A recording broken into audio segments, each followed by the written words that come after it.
eh, de lo que vimos la semana pasada. Habíamos repasado un poquito, vi que en el grupo habían estado hablando de algunas cosas necesarias, cualquier cosa después lo retomamos. Y si no, si tienen algo de lo que vimos, ahora cuando terminemos la clase, charlamos.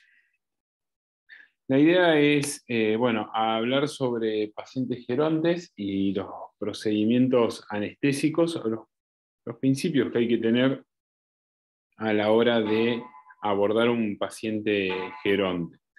Hablamos de pacientes gerontes, en términos generales, son cuando ya cumplieron entre el 75 y el 80% de su vida esperada, y esos pacientes muchas veces tenemos que someterlos a intervenciones quirúrgicas por muchos motivos diferentes. Hay que evaluar si esos pacientes están esterilizados, no están esterilizados. Es más, hoy en día veo en una clínica donde estoy trabajando que muchos de los pacientes con los que tenemos son gerontes y no están esterilizados. Entonces, bueno, hay que armar todo un periodo de concientización porque hay gente que, digamos, que no los quiere esterilizar, o hay veces que no se desea. Hay todo un entredicho entre, digamos, expertos a ver si esterilizar o no esterilizar y cuándo esterilizar a los pacientes. Y después hoy me tocó una fractura de húmero de un perrito diabético y de 12 años. Digo de fémur, no de húmero. Entonces son pacientes que tenemos que tener ciertos cuidados a la hora de abordar el trabajo. ¿Qué tenemos que tener en cuenta en estos pacientes? Tenemos que tener en cuenta lo que es la fisiología, recordar un poco, ya lo vimos en la clase y no lo vamos a repasar, pero la fisiología está alterada en estos pacientes y o alterada a lo que sería un paciente adulto, normal. Hacer una buena evaluación preanestésica, que es lo que hablábamos ya en la clase de monitoreo y después se fueron dando en diversas clases, la parte de la evaluación preanestésica, y determinar, a ver, dónde encontramos a nuestro paciente y qué es lo que tenemos que hacer o qué es lo que tenemos que buscar en estos pacientes. El monitoreo y las posibles complicaciones que se nos van a presentar, y la recuperación tiene que, digamos, justamente, tiene que ser lo más lenta y tranquila posible y saludable para el paciente. Dentro de lo que es muchas patologías o algunas patologías que presentan nuestro paciente geronte, tenemos lo más comunes, son patologías osteoarticulares que tenemos que tener cuidado a la hora de manipularlos, a la hora de ponerlos en las camillas, de moverlos, porque nosotros vamos a estar sedándolos, relajando sus masas musculares, y cualquier movimiento muy brusco o cualquier posición donde sea, digamos, esté muy en- digamos, sobre superficies muy rígidas, estos pacientes van a producirse alteraciones y después no van a caminar, o van a empezar con claudicaciones, o van a tener complicaciones. Entonces, dentro de lo que es, existen unas guías que son, digamos, sobre animales gerontes, seniors, para la evaluación preanestésica, donde habla, digamos, de justamente de lo que tenemos que tener en cuenta a la hora de abordar un paciente geronte. Las guías son muy lindas, donde tenemos que ver la historia clínica, una semiología detallada, un análisis de sangre, un ecocardiograma, una ecografía de abdomen o radiografías, y radiografía de columna y cadera.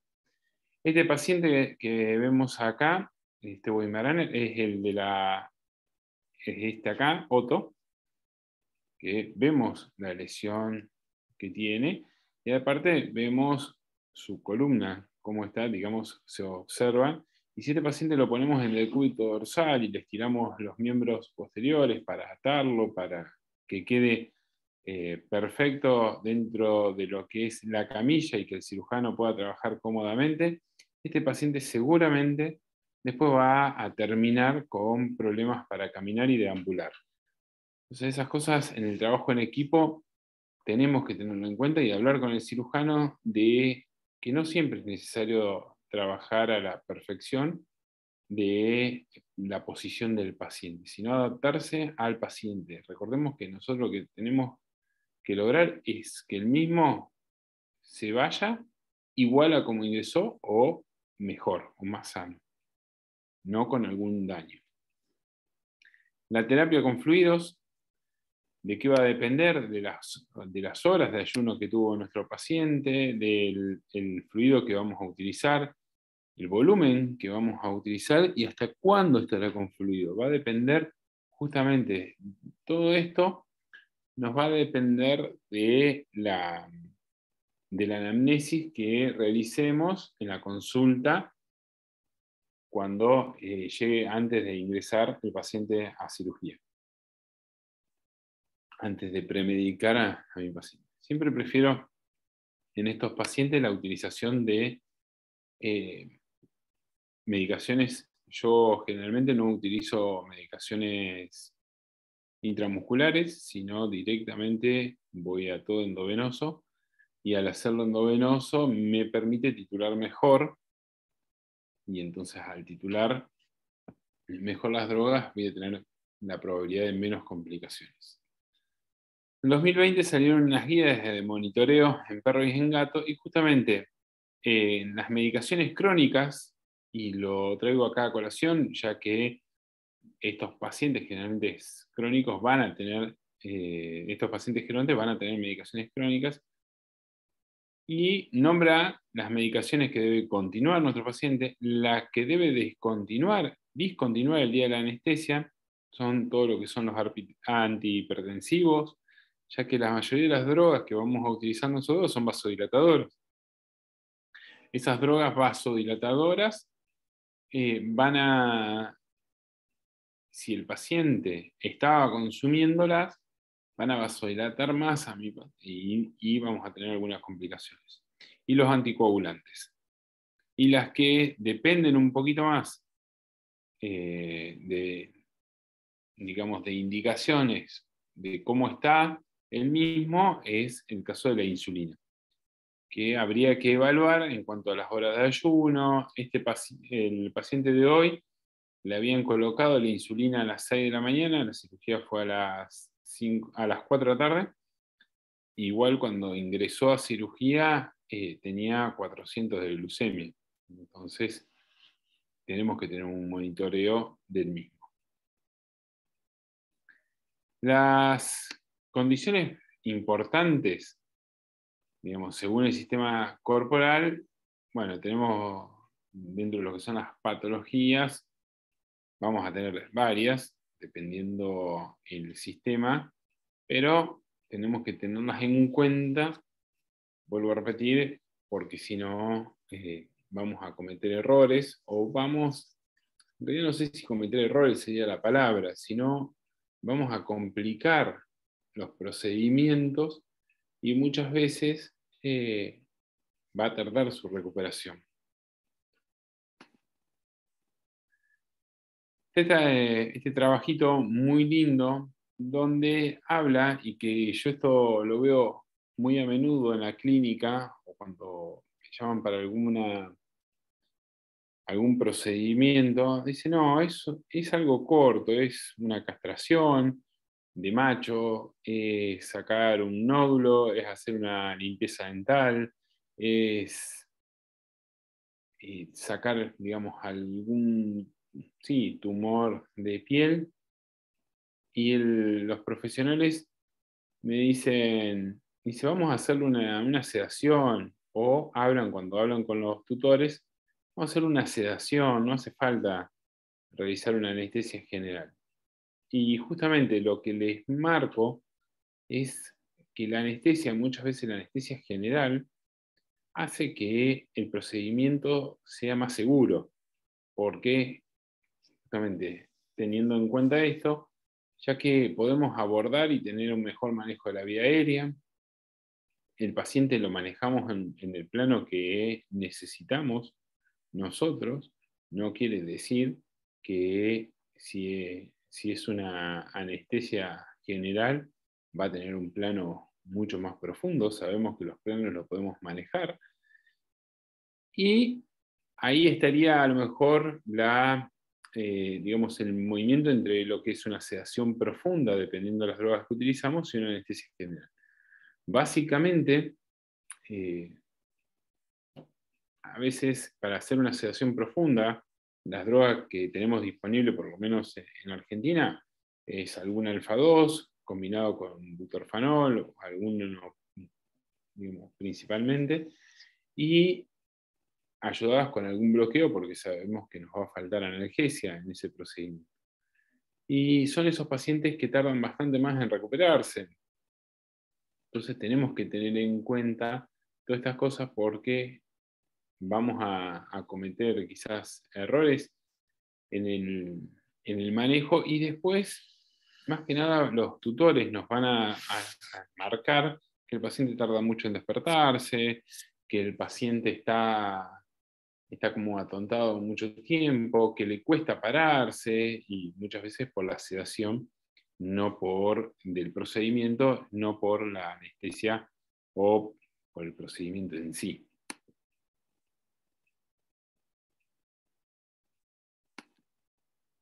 Bueno, volvemos a lo mismo, lo que es la evaluación preanestésica.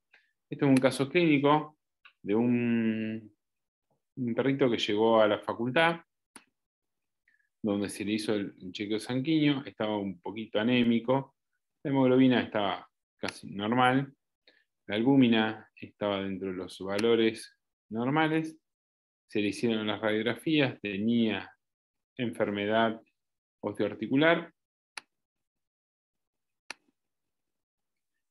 El paciente iba a ingresar a cirugía para una castración por un tumor testicular. La idea era hacer una esclerotectomía.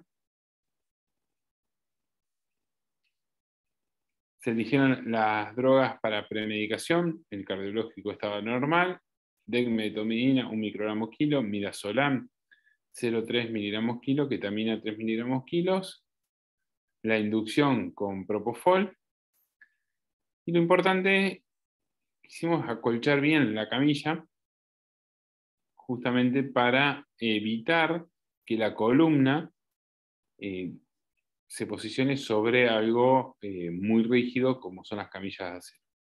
Hay camillas que vienen, que en Argentina no se observan en muchos lugares, pero sé que en otros países sí, que son en forma de cuña. Esas son excelentes porque de esa forma no trabaja la columna directamente, sino se ve lo que son la parrilla costal del paciente, traba y no hace fuerza a la columna. Bueno, cuando se hizo la tensión de este miembro para posicionar al paciente, trató de hacer lo más suave posible, teniendo siempre cuidado de no hacer fuerza, de no trabajar sobre el miembro. Bueno, un poco el monitoreo, donde chequeábamos frecuencia cardíaca, saturación, capnografía y presión. Y la recuperación de nuestro paciente es, digamos, también tiene que ser en algún lugar acolchado, lo más tranquilo posible, lo más relajado posible. A veces con los collares isabelinos están bastante inquietos y bastante molestos en un principio hasta que se adapten. Siempre que vamos a usar collar isabelino, más en estos pacientes, prefiero hacer que el paciente ya lo tenga anteriormente, 1 o 2 días, así se acostumbra a la utilización. Y como conclusiones, para terminar lo que es paciente geronte, tenemos que evitar los movimientos bruscos, realizar una correcta semiología y evaluación de los estudios prequirúrgicos, valernos de los beneficios de las diferentes drogas y de las dosis que vamos a utilizar para evitar complicaciones durante la cirugía. Se pueden realizar bloqueos o debemos realizar un manejo multimodal del dolor, valernos de lo que son los bloqueos para de esa forma poder disminuir las dosis. Este paciente de hoy de la fractura de fémur, lo que le hice como una epidural, sacrocoxigia, y bueno, y con eso pudo trabajar el cirujano muy cómodamente y yo con el vaporizador casi entre 0,5 y 1, como para mantenerlo solamente en un plano superficial. Él podía trabajar bien, pero siempre con manejo de la vía aérea. Este es el caso de hoy. Dentro de lo que es paciente pediátrico, un poco lo que habíamos hablado ya en la clase anterior, que decimos pediátrico a los primeros 6 meses de vida. Ahí ingresarían nuestro grupo de pacientes a trabajar. Y estos pacientes también van a tener, digamos, ciertos cambios fisiológicos muy diferentes a lo que sería pacientes gerontes y bastante similares o algo más, con pocas diferencias a lo que es neonatal, que es lo que hablábamos la semana pasada. Recordemos que el manejo de la frecuencia de la presión arterial se va a dar fundamentalmente por la frecuencia cardíaca. Entonces, estos pacientes cuando deben ingresar a una intervención, como todos, debemos hacer un buen chequeo del estado hemodinámico y de su medio interno para abordarlos, ya que muchos de ellos entran con hipoglucemias o entran con patologías de deshidrataciones bastante importantes.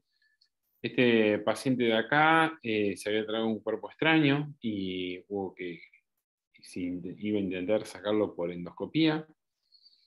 Esto, digamos, es importante utilizar herramientas y no someter al paciente a una cirugía, herramientas, digamos, quirúrgicas. Acá en la zona de Rosario hay una sola persona dos colegas que hacen endoscopías y uno que hace cirugía laparoscópica. Así que no son muchos y muchos colegas no están acostumbrados a derivar este tipo de pacientes a endoscopías y a tratar de quitar el cuerpo extraño por endoscopía, y entonces al no utilizar esos métodos, los pacientes se someten directamente a cirugía con bastantes complicaciones que observamos. Importante medir la glucemia. El perrito de recién, esto fue antes de ingresar a la intervención y luego de la intervención. Entonces tenemos que tener en cuenta. Dentro de lo que son las premedicaciones, la realidad es que las dosis van a bajar en la mayoría de las drogas, y hay drogas que no están recomendadas para usar en neonatos, como la cepromacina, la medetomidina, la dexmedetomidina, los alfa-2, por lo que habíamos hablado, de que bajan la frecuencia cardíaca, y al bajar la frecuencia cardíaca pueden producir alteraciones o pueden llegar a producir hipotensiones bastante importantes en los pacientes. Entonces tengamos en cuenta estas cosas a la hora de abordar un paciente neonatal. El mantenimiento se puede hacer o con propofol, o el mantenimiento se puede llegar a realizar con isoflorano. La analgesia es indispensable y no se debe negar a ningún tipo de paciente. Tenemos que tener en cuenta que la barrera hematoencefálica es más permeable a algunos opioides en los neonatos y en los lactantes, y por ende vamos a requerir dosis más bajas de los que son los opioides para trabajar, porque digamos, se nos pueden deprimir. Esto es para tenerlo en cuenta, pero si hacemos una titulación de las drogas que vamos a utilizar, nos vamos a dar cuenta de qué paciente va a responder, va a necesitar dosis más bajas y cuál no. Tenemos que tener en cuenta que el dolor experimentado a una edad temprana puede conducir a cambios dinámicos de las vías nociceptivas. Esto ya lo vimos bastante durante el cursado con Marcelo, y ya se sabe que trae muchas alteraciones para el resto de la vida del paciente, y es muy difícil después ese dolor crónico llevar a desensibilizar esa médula y genera alteraciones bastante importantes. Dentro de lo que es la recuperación, controlar lo que es la fluidoterapia, que muchas veces estos pacientes necesitan un mantenimiento de fluidoterapia porque si venían con vómitos, si venían decaídos, venían deshidratados, entonces necesitan una fluidoterapia con un monitoreo bastante importante. Me gusta utilizar las bombas de infusión, control de la glucemia, la temperatura. Entonces, necesitamos realizar un control exhaustivo de los pacientes a la hora de abordarlos. Es fundamental en cachorros y en animales gerontes, justamente. Si bien todo paciente que vamos a abordar lo vamos a hacer con un compromiso de parte nuestra y de parte del equipo de trabajo, pero este grupo de individuos etarios tenemos que tener en cuenta que necesitamos prestarle más atención, o a la hora de tomar las decisiones o evaluar qué drogas vamos a utilizar, justamente pensar en la fisiología del mismo y cómo va a responder.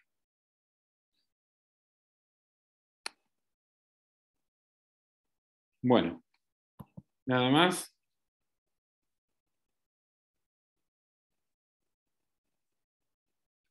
Bueno, Catalina, justamente lo ideal es a partir de los 2 meses y medio, 3 meses, se pueden utilizar.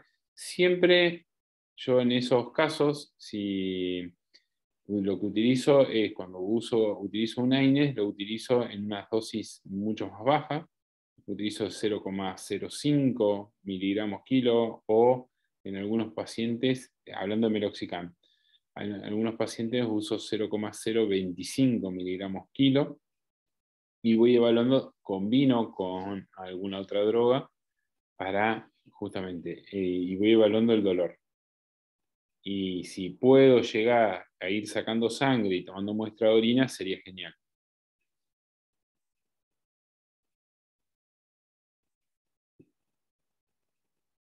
Si alguien quiere abrir el micrófono.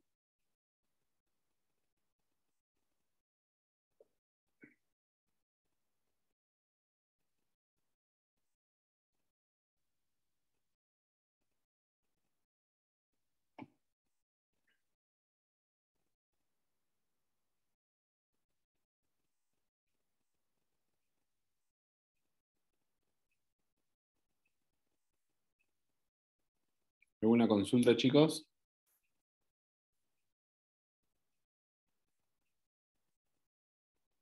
Tania, ¿algo para agregar?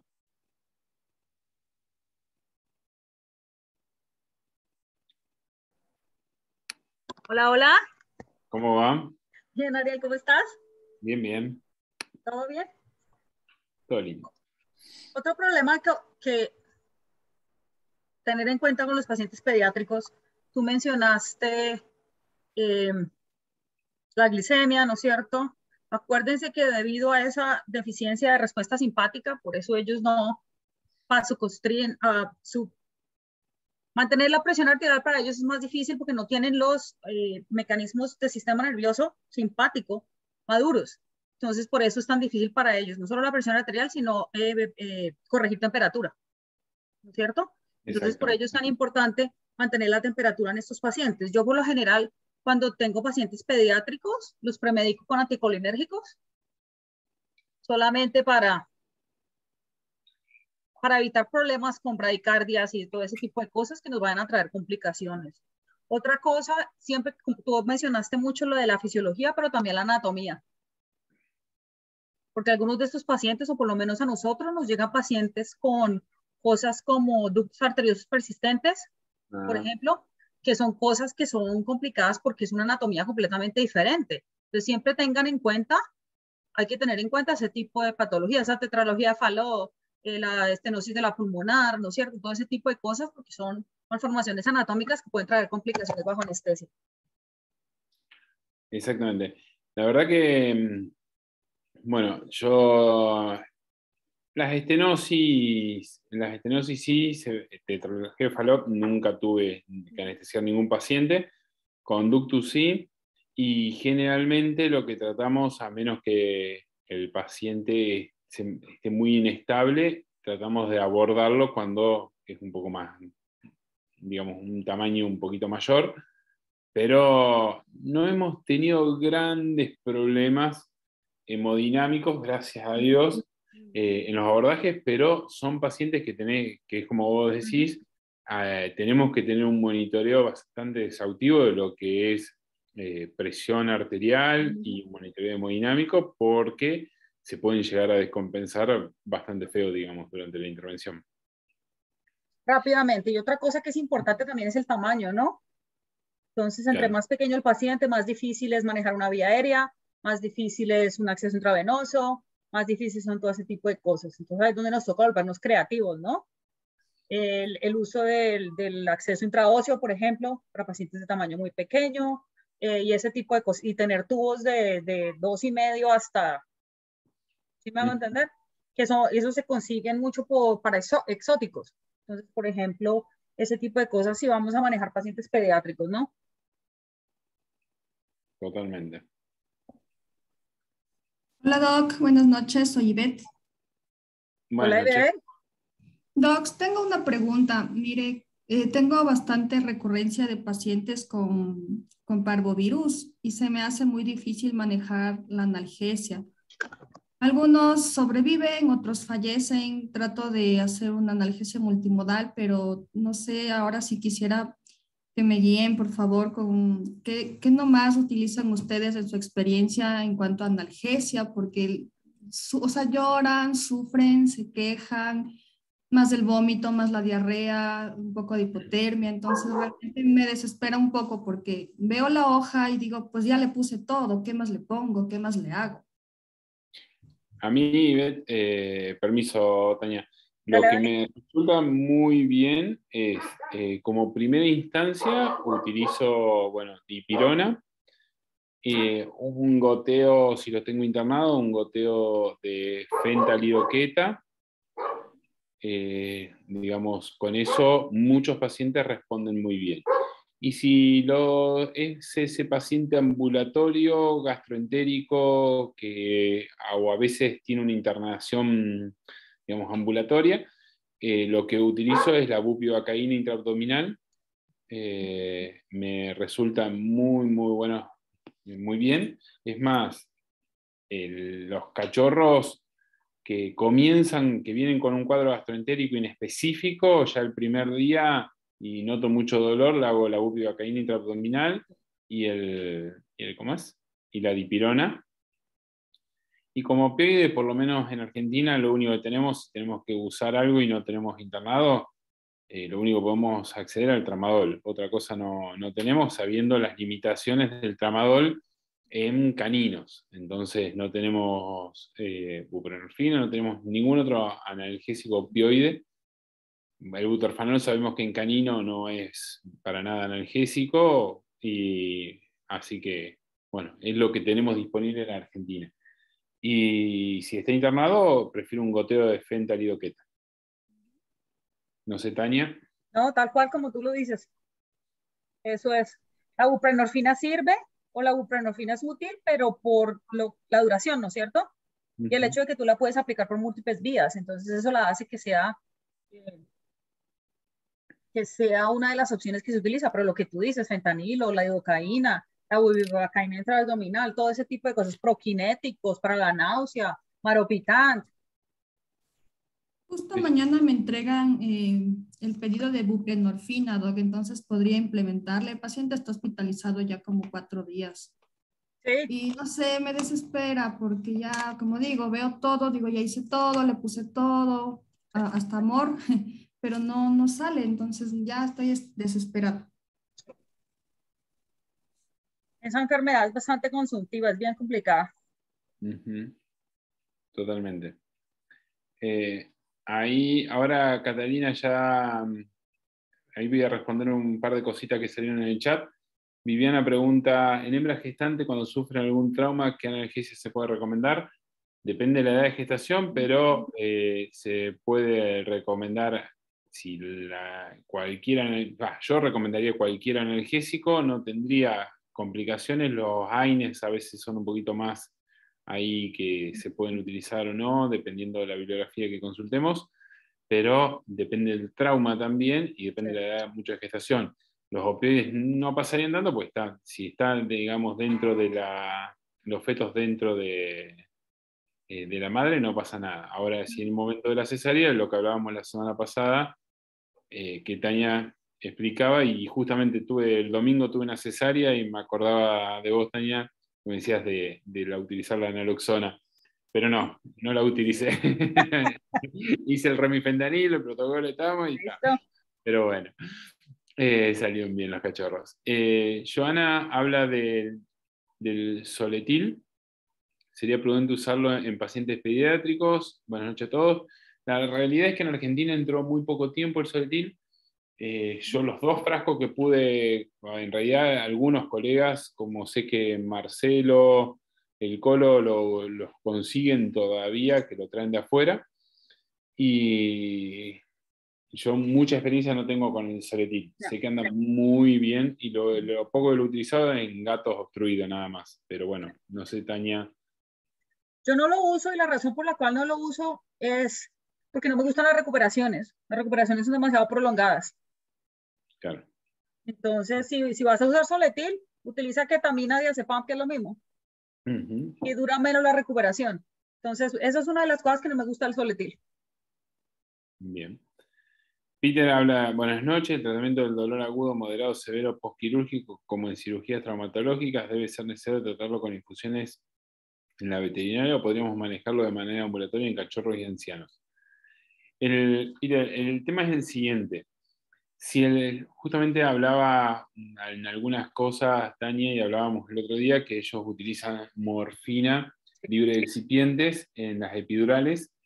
Acá en Argentina, por lo menos, no la consigo y he tenido algunas complicaciones. Yo utilizo, durante una época, cuando los pacientes quedan internados o puedo controlarlo un poco más de hora, me gusta utilizar dosis bajas de bupivacaína, tratando de lograr un bloqueo de tipo sensitivo. Digamos, un poquito, lo hago a una dosis o usando bupivacaína al 0,25 o 12,5, pero a algunos pacientes pueden costarles recuperarse y entonces ahí la motilidad y entonces ahí tenés que tenerlo más tiempo. ¿Cuánto tiempo aproximadamente el FKL? El FKL lo vas a utilizar y vas a ir detectando o sacándoselo y evaluando el dolor del paciente. Por eso es importante la utilización de escalas de dolor. Si nosotros utilizamos las escalas de dolor, vamos a poder hablar todos en la clínica sobre lo mismo y poder avanzar o retroceder en los tratamientos analgésicos. Y uno, justo que viene con Joana, que dice, ¿qué dosis usás de fentanyl-ketamina? Las dosis, los goteos, hay muchísimos preparados y se encuentran en todos lados. Cualquier cosa, después voy a pasar alguno. Pero la realidad es que cada uno debería agarrar la dosis, armarlo dependiendo de la infusión que quiera trabajar en su clínica. Yo el que tengo muchas veces es los que pasa Marcelo en las charlas.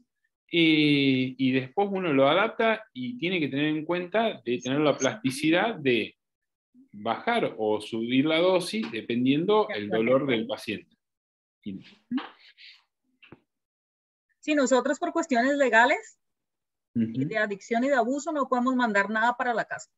Claro.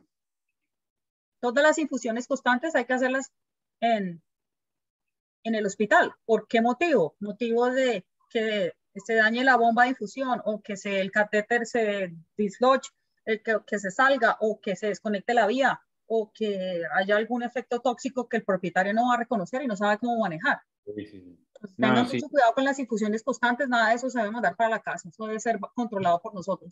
No, sí, acá tampoco, Sí. digamos, todo lo que es infusión constante se hace en la clínica En la clínica. y controlado, obviamente, si no, no sé. Ujú. Catalina, vos no sé si tenías una pregunta que levantaste la mano. Hola, Doc, buenas noches. ¿Se escucha? Sí, Sí, sí. perfecto. Hola, sí, más que nada quería preguntar sobre el uso de algunos coanalgésicos en pacientes pediátricos. A mí me queda un poquito de dudas porque, digo, de un paciente neonato a un pediátrico, hay muchas funciones que aún están en desarrollo. Por eso a veces, por ejemplo, pregunté lo del meloxicam, que no sé exactamente cuándo ya lo puedo usar normal.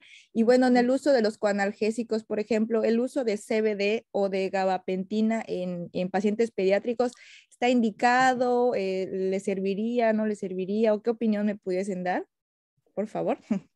La verdad que yo no te podría dar ninguna opinión porque desconozco de la utilización en esas edades. Me parece muy temprano y que puede traer algunas complicaciones y efectos colaterales que podemos observarlo un poco más, pero no sé. La verdad que desconozco, no sé, Tania. La gabapentina de pronto sí se podría utilizar, ahí lo único que tendrías que tener cuidado es obviamente con la dosis, pero también tenías que tener cuidado con los niveles excesivos de sedación debido a la inmadurez de la barrera hematoencefálica, ¿no? Entonces, esa parte puede ser un problema única y exclusivamente por eso. Entonces, o cambias las dosis o las modificas a una manera en que la dosis es baja y si el propietario o ve algún efecto adverso, obviamente que lo traigan a la clínica, pero eso sería la única. El CBD no te puedo decir porque nosotros por cuestiones federales, aquí en donde yo estoy, no lo podemos usar en veterinaria. No está Perfecto. legalizado, Muchísimas entonces no tengo gracias. experiencia con CBD. Ok, Doc, muchas gracias. Con mucho gusto. Gracias.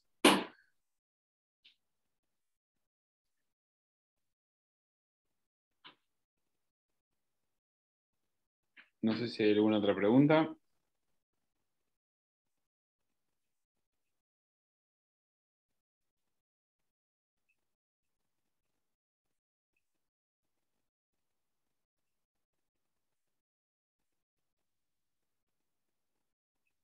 Bueno, creo que no hay más preguntas, no sé. Tania, nuevamente muchísimas gracias por estar y por compartir tu experiencia. No, gracias, gracias por dejarme participar. No, por favor.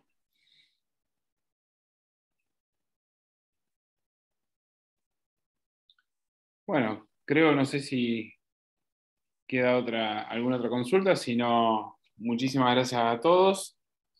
Espero que esta corte les sirva y nos sirve la verdad que para aprender a todos, tanto a ustedes como a nosotros. Así que bueno, muchísimas gracias y que terminen muy bien, chicos.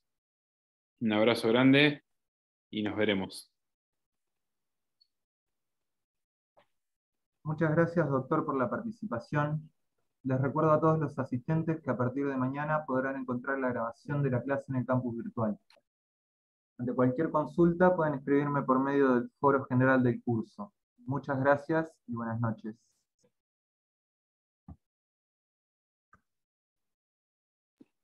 Bueno, hasta luego. Abrazo grande. Chao, Ariel. Bye. Chao, chao.